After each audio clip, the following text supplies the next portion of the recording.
Hello friends, આજે હું તમારી સાથે શેર કરીશ દૂધીની દહીં તિખારી. જેના માટે અહીંયા મેં એક દૂધી લઈ લીધી છે, તેને વચ્ચેથી કટ કરી દીધી છે અને અડધી દૂધીનો જ યુઝ કરવાનો છે. મોટા ગ્રેટરથી ગ્રેટ કરી દેવાની છે અને અંદરનો જે બીજનો ભાગ છે એ બધો જ કાઢી નાખવાનો છે.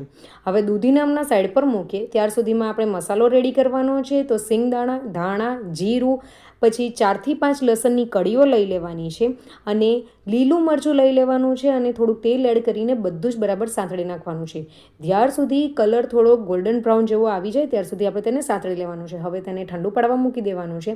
પેનની અંદર 3 ટેબલસ્પૂન તેલ એડ કરીને રાઈ એડ કરવાની છે, સૂકા લાલ મરચાં એડ કરી દેવાના છે, હિંગ એડ કરવાની છે, લીમડાના પાન એડ કરીને બધું જ બરાબર મિક્સ કરીને સાંતળી લેવાનું છે. ત્યાર પછી તેની અંદર ઊભો સ્લાઇસીસ કરેલો કાંદો એડ કરી દેવાનો છે. બધું જ બરાબર સાંતળી નાખવાનું છે. જ્યાર સુધી કાંદો સતળાય છે ત્યાર સુધી આપણે જે મસાલો ઠંડો પાડવા મૂક્યો હતો એ ઠંડો પડી ગયો છે, તો એને ગ્રેટ કરી નાખવાનું છે અને તેને આ રીતે અધકચરો ગ્રાઇન્ડ કરી દેવાનો છે. ત્યાર સુધીમાં આપણા કાંદા પણ સતરાઈ ગયા છે, તો તેની અંદર દૂધી એડ કરી દેવાની છે. ઉપરથી મીઠું એડ કરીને બધું બરાબર મિક્સ કરી દેવાનું છે અને 5 મિનિટ માટે કૂક કરવાનું છે, અથવા તો દૂધી સોફ્ટ નહીં થાય ત્યાર સુધી આપણે તેને કૂક કરી લેવાનું છે.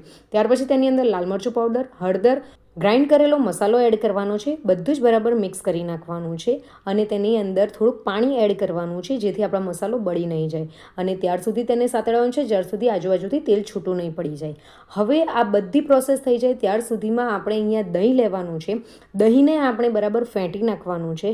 દહીં ફેંટાઈ જાય ત્યાર પછી અહીંયા ગેસની ફ્લેમ આપણે બંધ કરી દેવાની છે અને ફ્લેમ બંધ કર્યા પછી 2 મિનિટ ઠંડુ પાડવાનું છે અને ત્યાર પછી જ આપણે દહીં એડ કરવાનું છે અને તેને કન્ટિન્યુઅસ સતત હલાવતા રહેવાનું છે.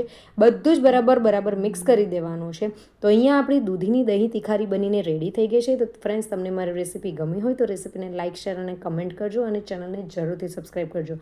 Bye bye.